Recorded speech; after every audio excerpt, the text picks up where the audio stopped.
Aleluia. Abra sua Bíblia comigo.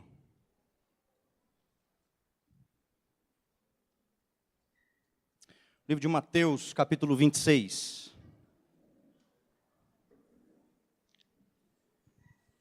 Amém?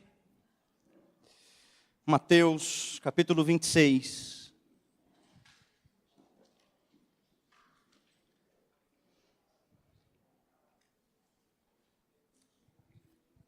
A partir do 36.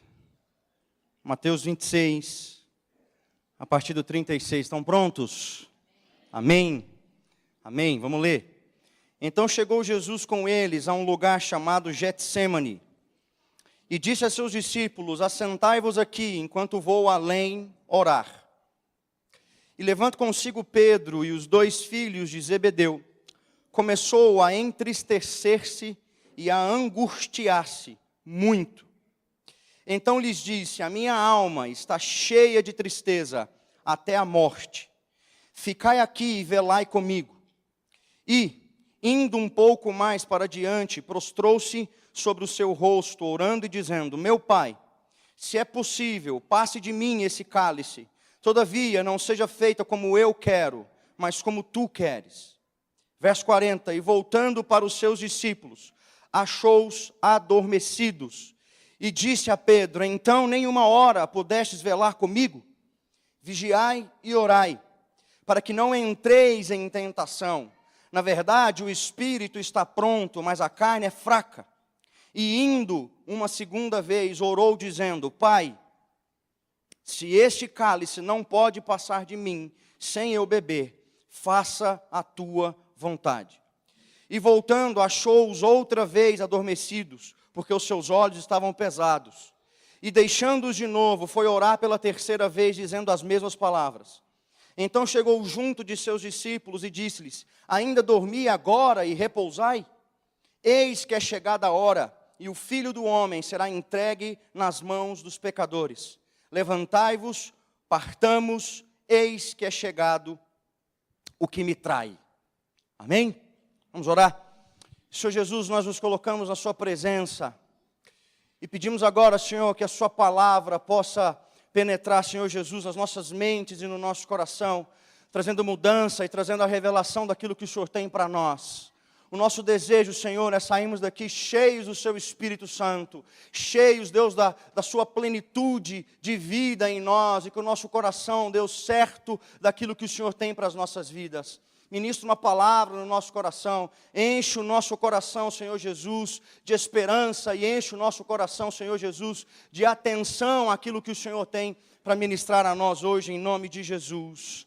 Amém. Queridos, eu fui uma criança criada na igreja. Hoje eu estava com o Diego Neiva, não sei se ele está aí.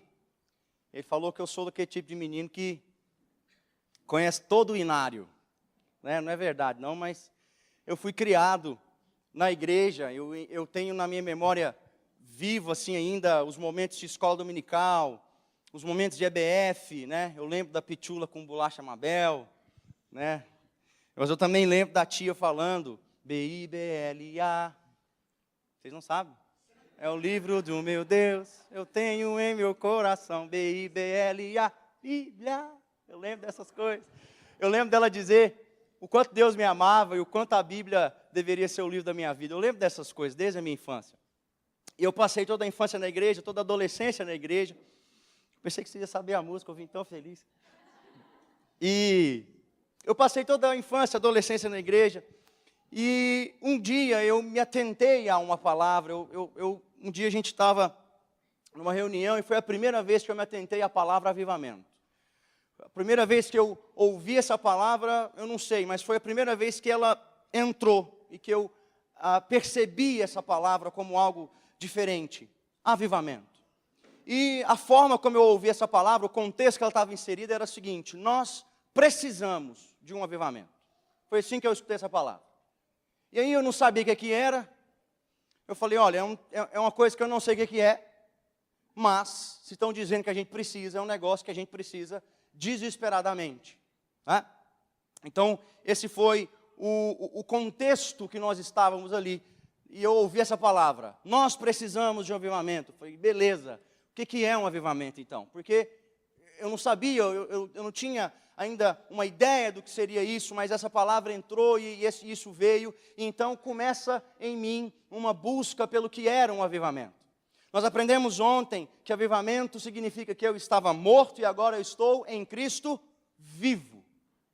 E nós estávamos ali numa reunião de pessoas que já tinham aceitado Jesus, nós amávamos a Jesus, nós dedicávamos nosso tempo a Ele, a nossa vida a Ele, a nossa adolescência a Jesus, né? Desde cedo lá, então, já sabia tudo como a igreja funcionava, a gente dedicava o nosso coração a Jesus, tentava aprender a tocar um instrumento, e fazia tudo dentro de uma igreja, a gente já estava inserido, nós amávamos o que fazíamos, nós amávamos Jesus.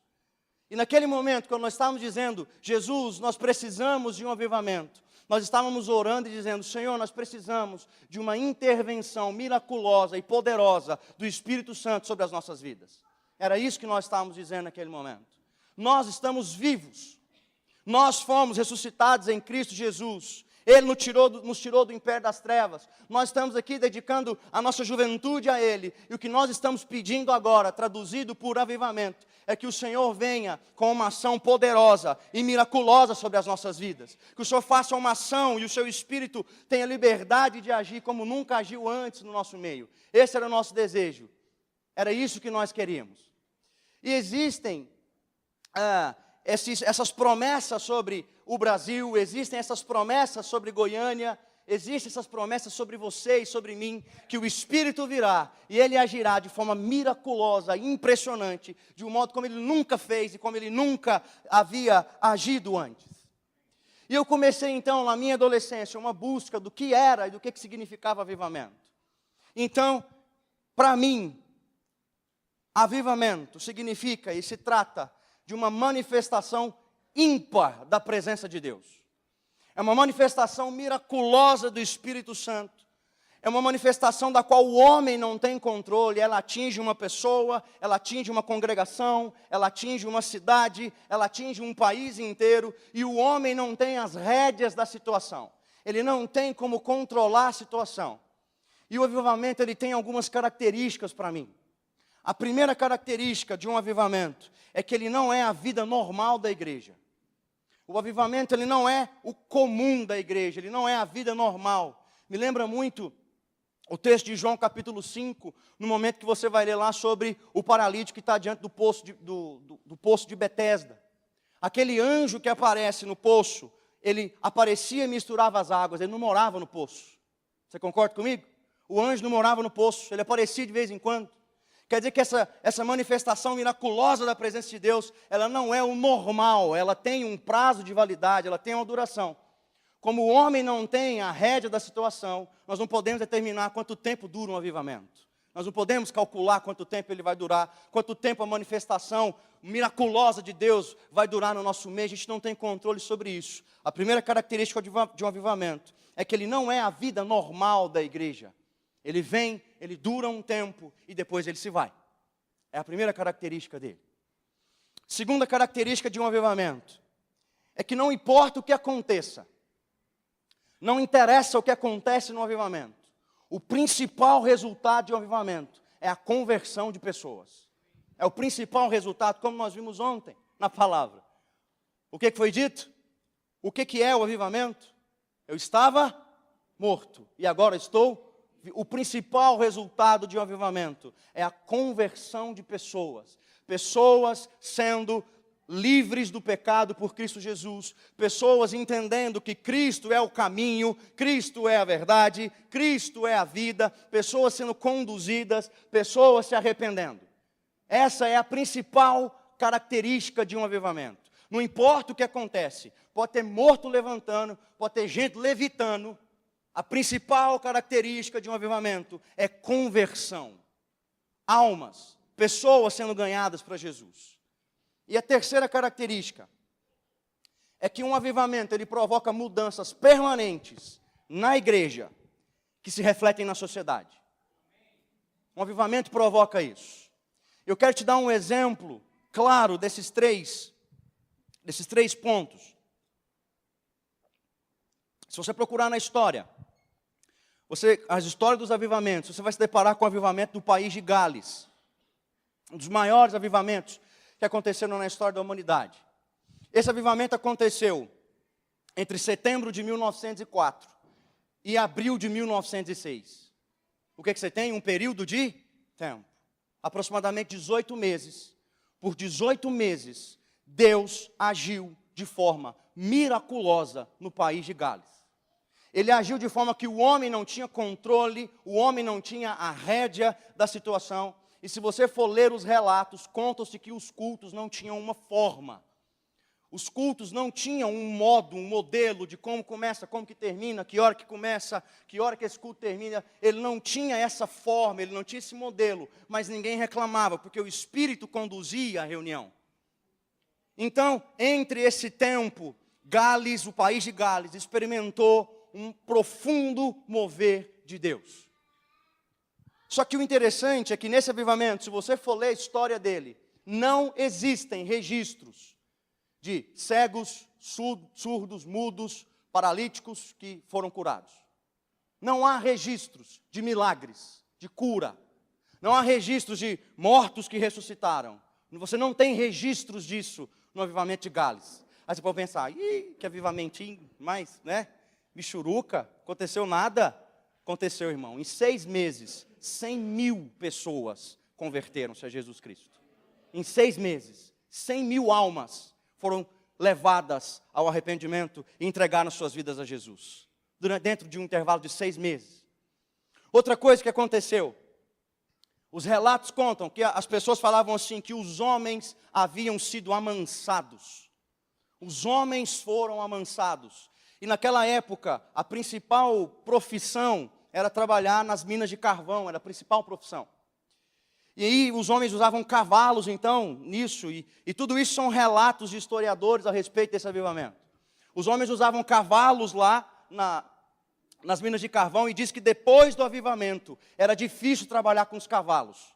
Os cavalos estavam dando muito trabalho após o avivamento. Por quê? Porque tudo que aqueles cavalos estavam acostumados, a vida inteira deles era com xingamento e chicotada. E agora os homens estavam mansos. E eles não estavam acostumados com isso. Outra coisa que acontece no país de Gales, é que eles começaram a perceber que bares estavam falindo. Porque era um costume, os homens trabalhavam o dia inteiro na mina de carvão, e depois de um trabalho tão pesado e difícil, eles saíam e iam para os bares. E era muito comum homens que gastavam todo o seu salário na bebida alcoólica. Isso era muito comum. Depois do avivamento, o que se percebe é que bares entraram em falência, porque os homens saíram do trabalho e iam para suas casas. Sabe qual foi o milagre do avivamento de Gales? É que a bebida alcoólica se transformou em roupa e comida para as crianças. Esse foi o milagre. Aqueles homens entenderam a importância da família deles. Eu vou para casa, eu tenho uma mulher, eu tenho uma esposa, eu tenho filhos, e o meu dinheiro eu preciso sustentar a vida deles. Isso é avivamento. Outra coisa que aconteceu é que a polícia começou a ficar ociosa, porque aquela nação experimentou um batismo de honestidade.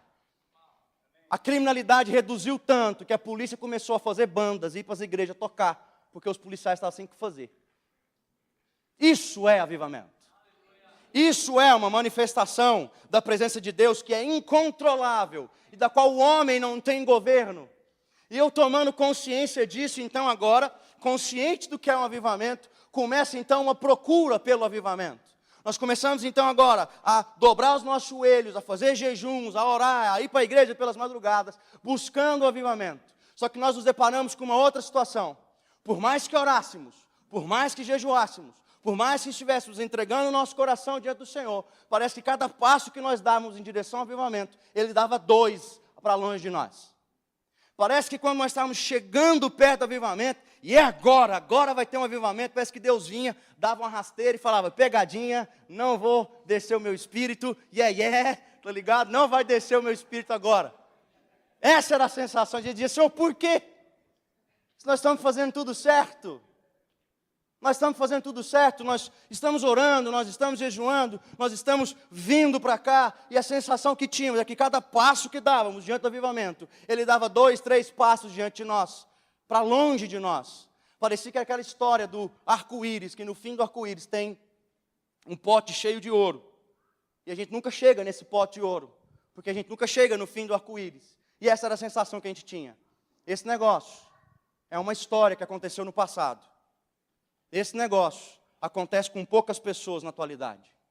Era isso que começou a encher o meu coração naquela época. Esse negócio aconteceu na história. Eu leio nos livros.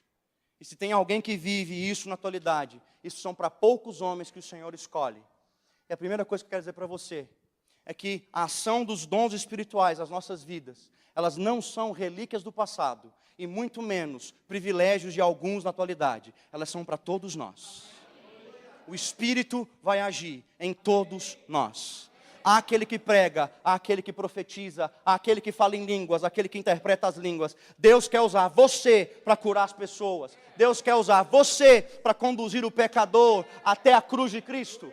Os dons espirituais são para todos. Então a pergunta é, por que nós não vivemos então esse agir miraculoso e poderoso da presença de Deus nos nossos dias? Por que que nós não experimentamos um Brasil banhado por um batismo de honestidade? Por que que os homens dessa cidade não são amansados? Por que que essas coisas não acontecem? Será que é Deus que está olhando para nós e dizendo, eu não vou descer o meu espírito? Eu não tenho isso para vocês? Será que Deus está olhando para nós como nação, como igreja, e dizendo isso para nós? Eu não vou descer, eu não vou fazer.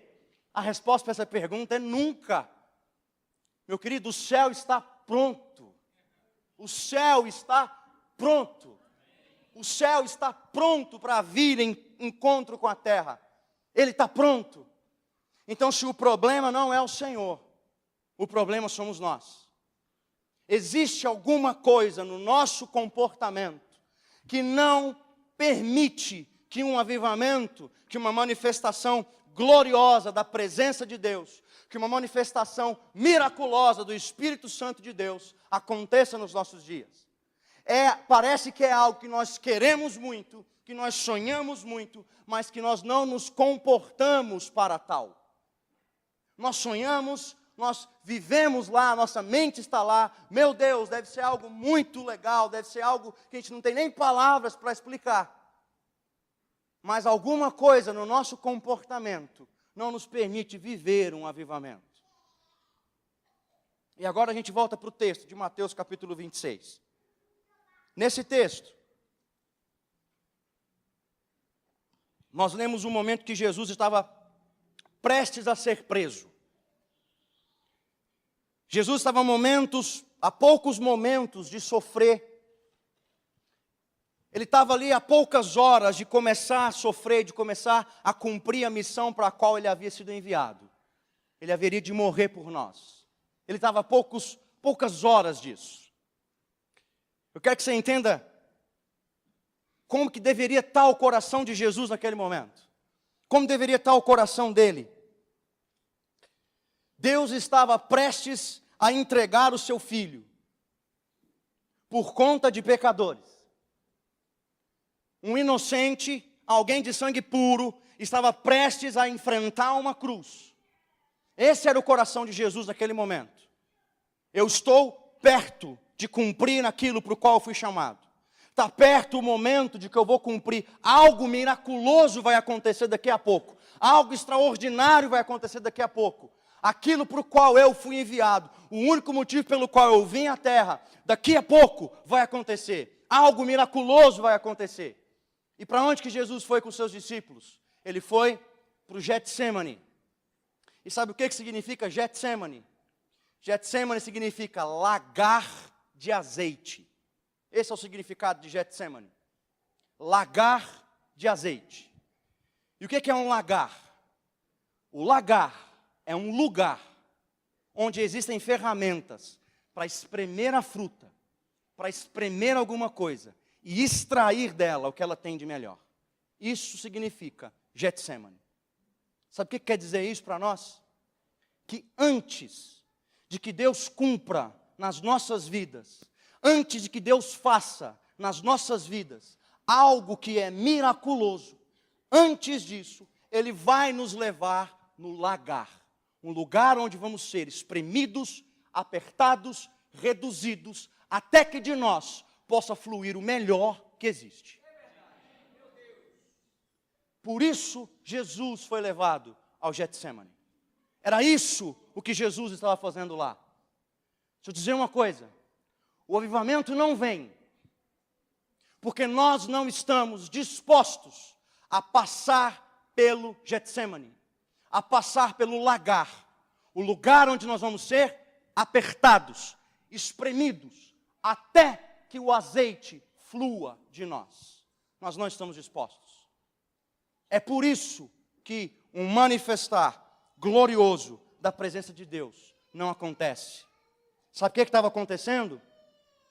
Enquanto Cristo estava orando, enquanto Cristo estava passando pelo lagar de Deus, os discípulos estavam dormindo. E meu irmão, me perdoe te dizer isso, mas essa é a igreja dos nossos dias. Nós estamos dormindo. Um agir miraculoso de Deus não vem porque nós estamos dormindo. Eu quero que você entenda o que o sono significa. O sono significa que eu estou recluso em mim mesmo. Eu estou tendo os meus sonhos. Eu estou aqui sonhando. Eu estou completamente, totalmente alheio ao que está acontecendo ao redor. Indiferente ao que está acontecendo ao redor. A igreja dorme. Por isso não recebe de um avivamento. A igreja está alheia ao que está acontecendo. Indiferente à vontade de Deus. Indiferente ao que Deus quer fazer. Então o nosso comportamento traduz o comportamento de alguém que deseja algo, mas que não pode receber, porque está alheio àquilo. Nós não estamos nos comportando de modo a receber um avivamento. Os céus estão prontos, mas o homem dorme. Então o avivamento não virá. Ele não vem. Agora, qual é a prova de que estamos dormindo? As provas de que estamos dormindo é que o nosso relacionamento com Deus, eu não estou dizendo da comunidade alcance agora, eu falo isso de mim, eu falo isso de você, eu falo isso da igreja num contexto geral. Nós queremos ser abençoados. É isso que nós queremos. O Evangelho está traduzido agora, o Evangelho significa agora ser abençoado por Deus. Receber de Deus bênçãos. Deixa eu te fazer uma pergunta, Deus tem bênçãos para você, sim ou não? É claro que Deus tem bênçãos. É óbvio que Deus tem bênçãos. Mas deixa eu te dizer uma coisa, em Gênesis capítulo 12, no versículo 2, no versículo 1, aliás, Deus vai chegar para Abraão e vai falar, sai da sua terra, sai da sua parentela, some daqui, vai para uma terra que eu vou te mostrar, eu te abençoarei. Mas no versículo 2, Deus fala o seguinte para Abraão, sê tu uma bênção. Nós queremos ser abençoados, enquanto Deus espera que nós abençoemos as pessoas. Eu quero ser abençoado, enquanto a minha postura precisa ser a postura de abençoador. Mas eu quero para mim. Nós estamos fazendo de Emanuel, o Deus conosco, o Deus para mim. Eu quero ser abençoado, eu quero receber, é para mim, eu preciso. Então, os templos estão cheios de pessoas que desejam ser abençoadas. E Deus está olhando para o homem dizendo, sê tu uma bênção, abençoe, faça. E o homem está olhando e falando, não, dá para mim. Nós estamos fazendo de Deus o nosso mordomo, como se a gente estalasse os dedos e dissesse para ele, vamos, eu quero ser feliz, vamos, eu quero que o meu dinheiro renda, vamos, eu quero um carro. Nós estamos estalando os nossos dedos para o autor da vida, como se ele fosse o nosso mordomo, e não o contrário. Isso traduz o quanto temos dormido. Nós estamos em dias onde o homem tem ocupado um papel de centralidade.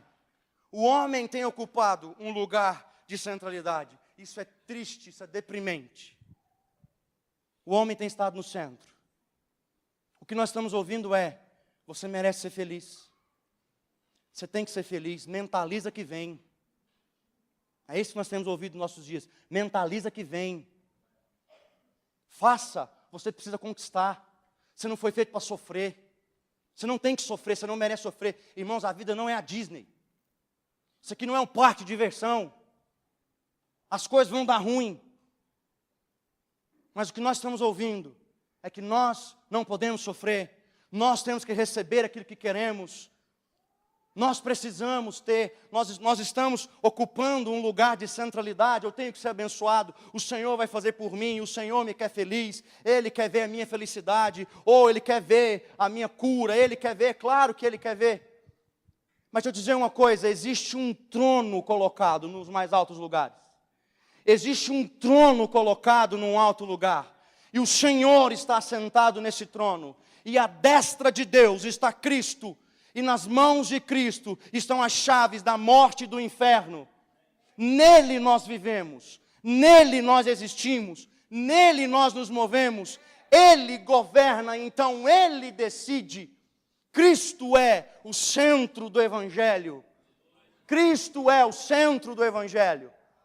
O problema é que nós estamos nos colocando no centro do Evangelho e nós estamos ditando as regras a Deus, estalando os dedos, como se Ele fosse o nosso mordomo, como se Ele fosse fazer aquilo que nós queremos. Outra coisa que traduz o fato de estarmos em sono, o fato de estarmos dormindo, é que hoje em dia ninguém quer ser solução para problema. As pessoas querem soluções para os seus problemas. Outra coisa é que nós não estamos dispostos a dizer para Deus o que Jesus disse no Getsêmani: seja feita a sua vontade. Nós queremos em tudo ter razão. Nós queremos em tudo ter razão. Nós estamos em dias em que as pessoas querem ter razão. Não interessa a Bíblia, eu quero ter razão.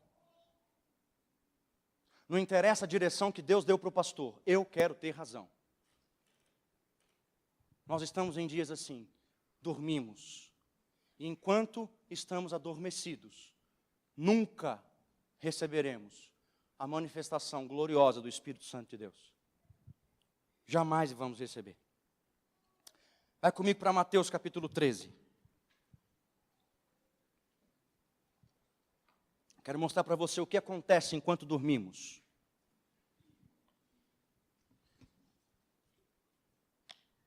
Mateus capítulo 13,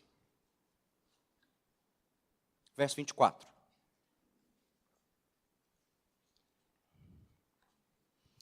Mateus 13, 24.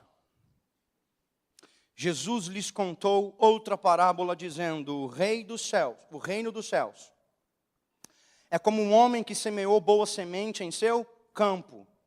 Mas enquanto todos dormiam, veio o seu inimigo e semeou o joio no meio deles.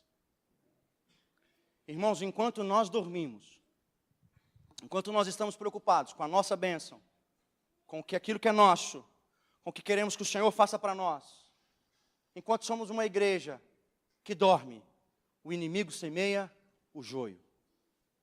Basta você olhar a condição que está as coisas aí fora. Basta você perceber quantos princípios têm sido atacados. Basta você observar a degradação do mundo. Nós estamos dormindo. Nós estamos reclusos dentro de nós, tendo os nossos sonhos. E o inimigo tem semeado joio enquanto dormimos. Então, se existe uma palavra hoje à noite para mim, se existe uma palavra hoje para você, essa palavra é desperta. Acorda. Acorda. Reage. Se ponha no seu lugar. Entenda o propósito de Deus. Entenda a vontade de Deus.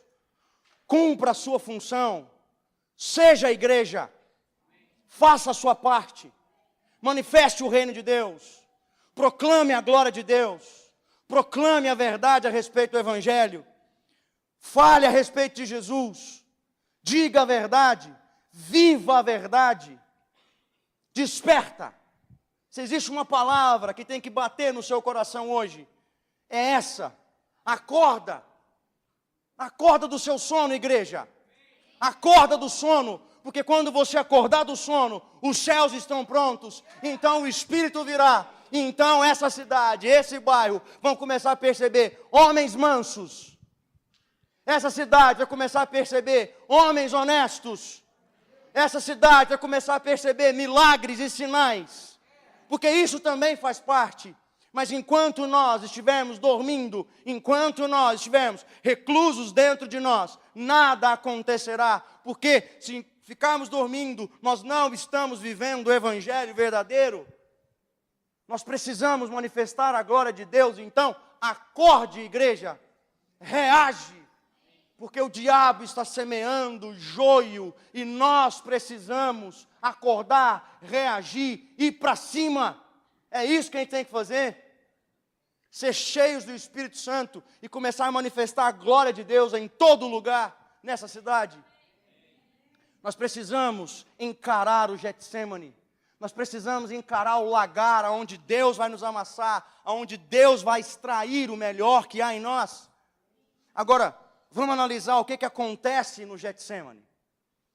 Se você volta comigo para Mateus capítulo 26, no verso 38. Mateus 26, 38. Olha o que Cristo vai dizer aos seus discípulos: a minha alma está cheia de tristeza até a morte. Ficai e velai comigo. A palavra tristeza ou triste, dependendo aí da sua versão, é perilupus, uma tristeza excessiva que domina a ponto de querer e desejar a morte, uma tristeza excessiva que domina o corpo. Era isso que Cristo estava sentindo, desespero, porque ele sabia o que o esperava. Era isso que ele estava sentindo. Agora, se você pula comigo para o verso 45. No final vai dizer: então, junto com seus discípulos, chegou junto dos seus discípulos e disse: vocês ainda dormem, ainda repousam, eis que é chegada a hora. O Filho do Homem será entregue nas mãos dos pecadores. Levantai-vos, levanta, acorda e vamos sair daqui. Você percebe que a condição de entrada não é a condição de saída. Quando entra, ele diz: a tristeza me consome. Eu estou desesperado, a tristeza me consome. Depois, quando ele vai sair, quando ele vê que a hora chega, ele olha para os discípulos e fala: levanta, vamos embora. Vamos embora, porque chegou o momento. Vamos, porque chegou a hora. E o que aconteceu entre a entrada e a saída? Getsemane. Foi apertado, foi esmagado, até produzir o que era precioso. E ter condição de receber da parte de Deus aquilo que foi prometido. E é isso que tem que acontecer conosco. Então a primeira coisa, o lagar é o lugar onde nós vamos aprender a lidar com os nossos medos. Eu quero dizer algo para você. O agir miraculoso do Espírito Santo pode vir sobre sua vida hoje e ele vai silenciar todos os seus medos e temores e rancores. O agir do Espírito Santo silencia todas essas coisas em nós. E é isso que acontece em primeiro lugar. Nós entramos e podemos estar numa condição de medo daquilo que vai acontecer, desesperados, mas o Espírito Santo de Deus silencia o medo dentro de nós. Ele silencia os temores dentro de nós. Ele coloca a nossa alma no lugar. É a primeira coisa que aconteceu. Em segundo lugar, o que aconteceu? Houve um confronto da nossa vontade com a vontade de Deus. Vai haver um confronto entre aquilo que queremos e aquilo que Deus quer. Ele ora, e qual era a oração dele? Se for possível, passa de mim esse cálice. O que ele estava dizendo, gente? Se for possível, me libera, me livra dessa. Ele para por isso? Essa é a oração de Jesus? Não. Mas seja feita a sua vontade. Há um confronto entre o que queremos e a vontade dele. É necessário que haja esse confronto. Porque quando há um confronto entre o que queremos e entre a vontade de Deus, nós vamos ter a resposta dele. Agora é muito complicado dizer: seja feita a sua vontade. Porque quando dizemos a ele: seja feita a sua vontade, quer dizer que nós estamos tirando a mão total de todo o controle e de toda a decisão e dizendo: o Senhor resolve, o Senhor decide, o Senhor faz, e não está em nós isso. Nós queremos ter o controle, nós queremos dominar a situação, nós queremos saber para onde que o bonde vai. Mas quando dizemos: faça a sua vontade, nós estamos soltando a mão e dizendo: o Senhor é que conduz a situação, então conduza onde o Senhor desejar, faça o que o Senhor quiser. Afinal de contas, o Senhor é quem é o eterno. É o Senhor quem entende todas as coisas. É o Senhor quem projeta todas as coisas. Então faça a sua vontade. Haverá um confronto entre a nossa vontade e a vontade do Senhor. No Getsemane, é o lugar de nós termos clareza da vontade de Deus. Nós vamos visualizar com clareza aquilo que o Senhor quer. E no Getsemane, nós vamos ser capacitados para fazer aquilo que o Senhor deseja. É quando Jesus chega diante deles e fala: levanta, vamos, porque a hora chegou. Capacitado, pronto, fortalecido, cheio de certeza, com o coração firme, com a voz firme, dizendo: eu já sei o que o Senhor quer, eu já sei o que o Senhor deseja, eu vou cumprir a vontade dEle, a minha vontade não vai ser feita, a vontade do Senhor vai ser feita, eu vou cumprir o que Ele quer. E então nós estamos prontos para receber algo miraculoso da parte de Deus, quando nós começamos a produzir aquilo que Ele deseja. Em último lugar, nós vamos ter condição, depois de capacitados por Ele, depois de confrontar as nossas ideias, as nossas verdades, as nossas vontades com relação às vontades do Senhor, nós vamos ter então condição de produzir aquilo que é da natureza de Deus: amor, alegria, paz, paciência, mansidão, domínio próprio. Deixa eu te falar uma coisa: essas coisas, elas não podem ser produzidas pelo seu esforço, pela sua vontade. Pode ter a vontade que você quiser, o seu esforço, a sua força de vontade, pode ser a maior força de vontade desse mundo. Por você próprio, você não vai produzir nenhuma dessas coisas. Você pode ter a maior força de vontade que você quiser, você pode ouvir quantas vezes você quiser, que está dentro de você, mentaliza que vem. Fica mentalizando amor para você ver o que vem.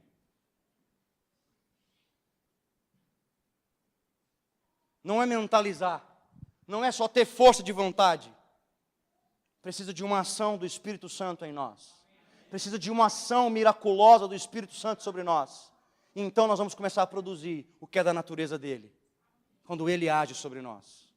Então a mensagem para as nossas vidas nessa noite é: acorda, desperta a igreja, saia do sono em que nós estamos, acorda e vamos começar então a cumprir aquilo que o Senhor tem.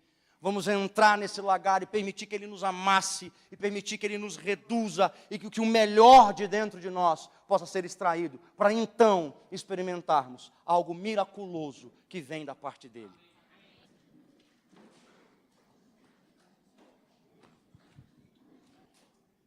Você precisa começar a orar. Você precisa começar a interceder.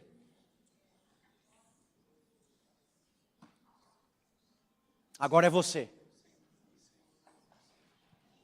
Agora é você, meu querido. Dizendo a Ele: Senhor, desperta o meu coração. Senhor, desperta o meu coração. Para o que eu tenho dormido, Deus. Para o que eu tenho dormido, Senhor, acorda o meu coração. Desperta. Agora é o momento, meu irmão, de você abrir a sua boca e começar a dizer essas verdades. Desperta o meu coração, Senhor. Desperta.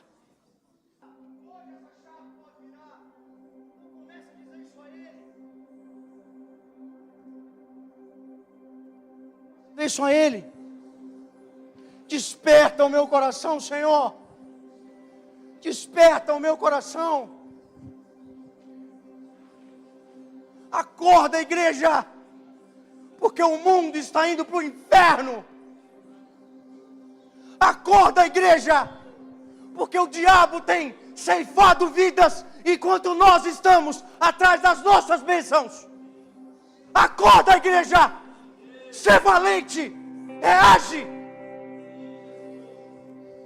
Diga a Ele o que dorme dentro de você.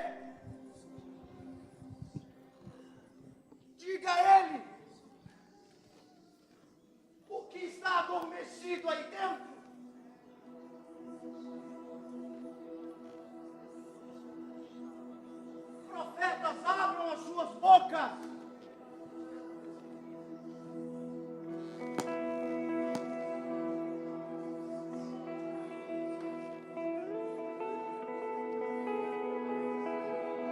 Falem em outras línguas. Levante a sua mão e cure o seu irmão.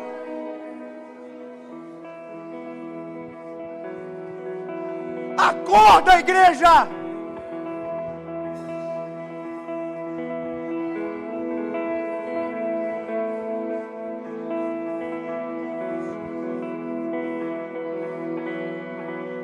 Comece a orar em outras línguas. Acorda, desperta. Porque o céu está pronto para nós. O céu está pronto.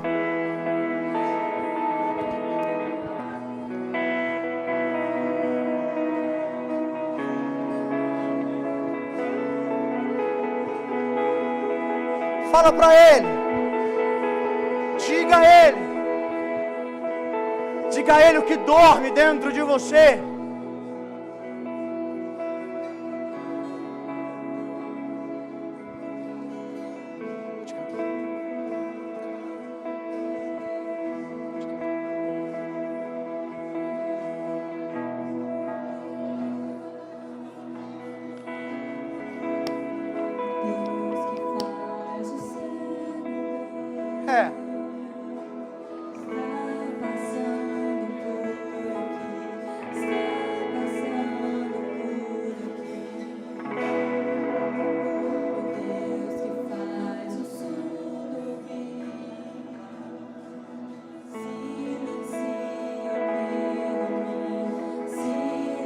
Pega suas mãos e diga: sim, eu creio.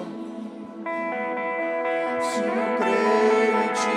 Diga a ele: sim, eu creio em ti. Deus sobrenatural.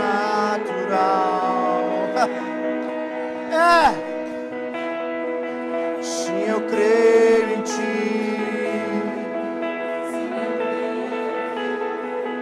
Aleluia. Aleluia.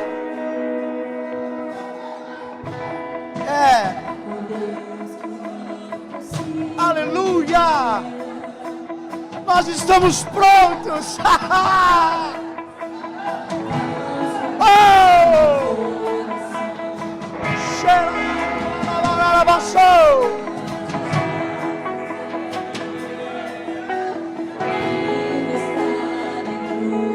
Ele está vivo dentro de nós. Se eu creio.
Senhor, nós estamos diante da sua presença agora. E assim como Cristo fez aquela oração, nós dizemos: seja feita a sua vontade nas nossas vidas. Seja feita a sua vontade nessa cidade. Seja feita a sua vontade através de nós. Que aquele aqui nesse lugar que é profeta, que então profetize nessa cidade. Aquele aqui nesse lugar que é um pastor, que se levante e pastoreie. Aquele que é evangelista, que se levante e evangelize. Aquele que é mestre, que ensine. Aquele que é apóstolo, que se levante nesse lugar. Esse é o som da sua igreja reagindo. É o som da igreja se despertando.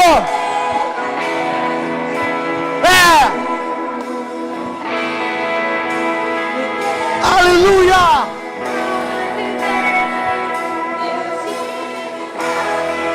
Aleluia!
Aleluia!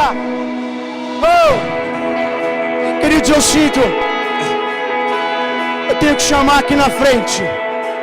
Se você está aqui nesse lugar, e se você sente que você tem que vir aqui, e que você precisa de uma oração, se você sente que tem algo dentro de você que ainda te impede, se você sente que deve vir aqui para receber uma oração, vem para cá.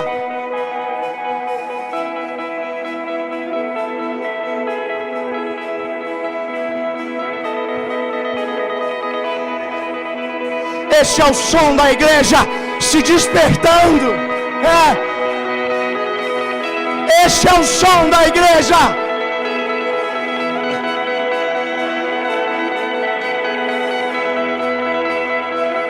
Há profetas nesse lugar. Há pastores nesse lugar.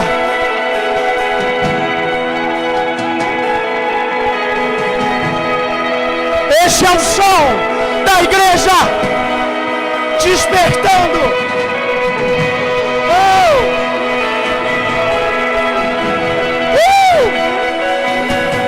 Aleluia! Aleluia! Desperta!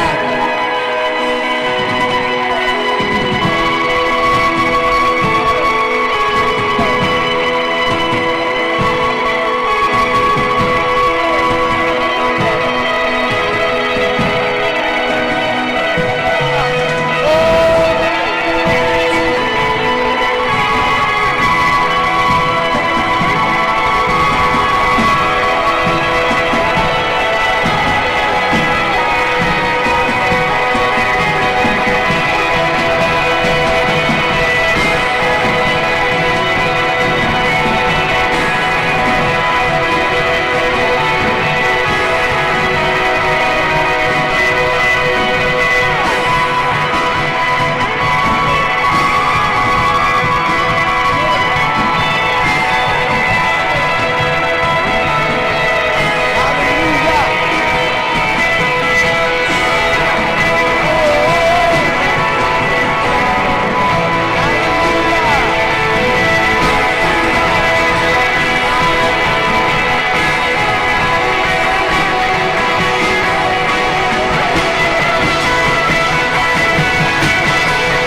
Algum enfermo nesse lugar? Se há algum enfermo nesse lugar, o Senhor deseja manifestar cura agora. Então, se há alguém nesse lugar que está enfermo, que sente algo no corpo,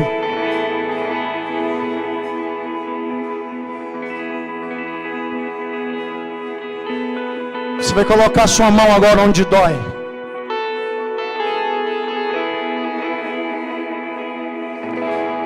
Coloca sua mão onde dói. Jeová Rafa está nesse lugar. Ele cura. Então põe a mão onde dói.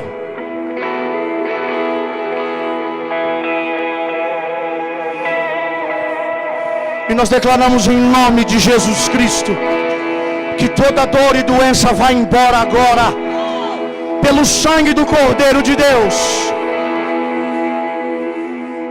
Nós oramos agora e dizemos: corpo, responda, seja curado agora.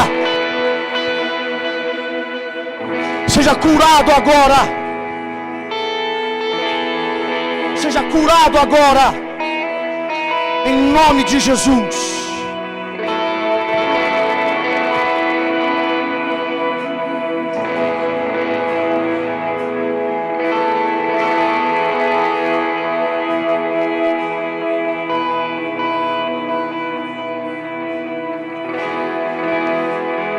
Ainda os corações que foram feridos por líderes,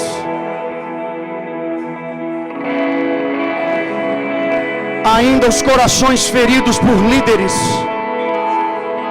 Então coloque a mão no seu coração. Deixa eu te dizer uma coisa, meu irmão. Se um líder te feriu, o Senhor Deus dos céus não é defraudador. Põe a mão no seu coração, porque o Espírito de Deus vai manifestar cura em você. Libere o perdão que você precisa liberar. E receba agora em nome de Jesus a paz que vem do céu.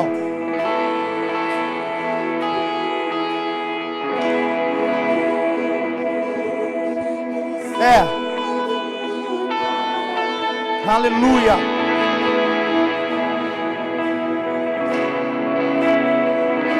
Diga isso a Ele, creio que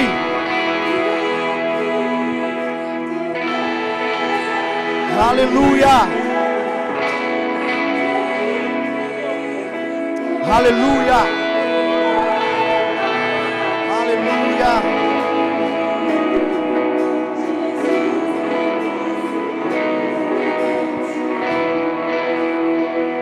Vamos cantar isso mais uma vez a Ele. Creio que só a igreja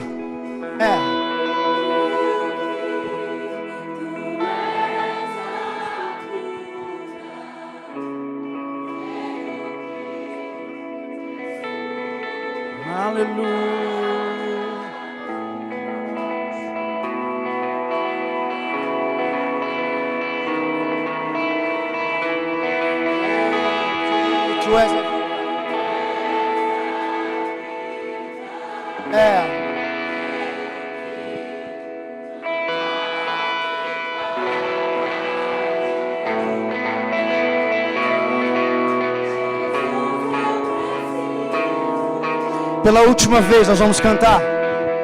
Pela última vez. Diga isso a Jesus. Creio que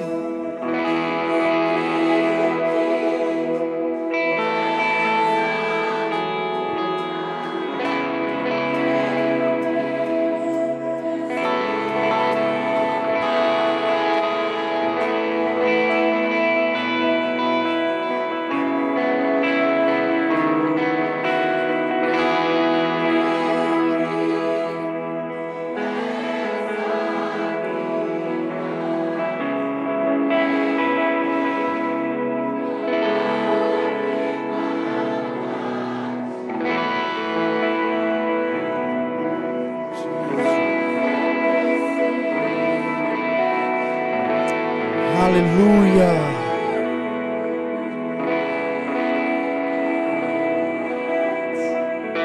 Aleluia.